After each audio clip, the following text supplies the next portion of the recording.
webale kuba ate ng'ogobera enteekateeka eno olunaku olwaleero emboozi gye nkuleetedde ya munywanyi waffe gwe bayita Liam Voice, omu ku baana balenzi abasinza okuba ate nga bayimba ennyimba ezikwata ku mitima gy'abantu naddala abali mukwano. Mwana mulenzi ono gwe bayita Liam Voice oyinza okuba ate ng'obadde omugoberera ebbanga n'ebbanga, owuliddeko ku buyimba bwe obw'enjawulo. Abaddeko n'akayimba ke bayita bass, akayimba mwoyo, obuyimba bungi nnyo asobodde okuba ate nga abukubye obukwatira ddala ku mitima gy'abantu. Mwana mulenzi ono Liam Voice, Katonda yasobodde okuba ate nga yamwongedde chance ey'okubiri. Wano nno ng'oyita ku Facebook ye mwana mulenzi ono yasobodde okuba ate nga ateekayo obubaka nga yeebaza omutonzi eyasobodde okuba ate yamwongedde obulamu obwokubiri. Mu mbeera eno nno webyajjidde mwana mulenzi ono yasobodde okuba ate nga afunye akabenje.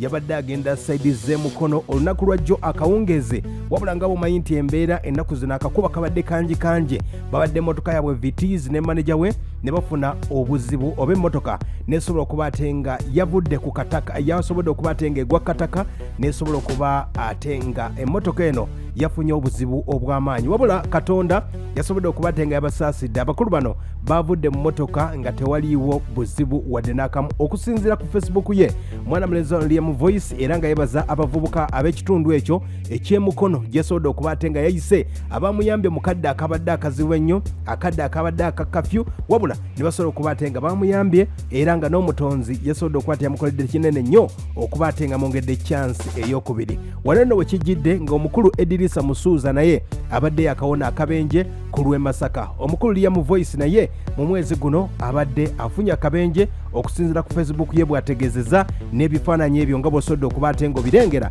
ng'agamba nti omutonzi yasobodde okuba ate nga yamusaasidde. Tubebalizaako bonna aba ttiimu ya Liam Voice, abaagala Liam Voice, mwana mulenzi oyo abategeezezza abanyumirwa obuyimba mwoyo, olinoonya zonna olinnyawo baasi byonna ennyimba ezo. Mwana mulenzi oyo abakakasa nti ebyettabbo byonna akyaleeta, waako omupya yenna akyaleeta, kubanga omutonzi asobodde okuba ate nga muwadde chance ey'okubiri. Kati nno tendereza omutonzi mu mbeera yonna nga bwesobodde okuba ate ng'etambula. Bw'oba okyassa olunaku olwaleero, bangi bali ku oxygen, bangi beetaaga ki, naye ggwe Katonda asobodde okuba ate nga akuwadde chance. Wali badde ofukamira n'omala eddakiika nga 2-3 n'otendereza ku mutonzi oyo akuwadde obulamu bw'otasasulidde wadde n'akamu.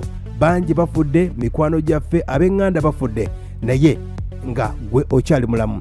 Katusabire bannaffe abatufuddeko, Omukama abalamuze kisa, abatuuze kweri entebe kwatuuza abalungi, akuume.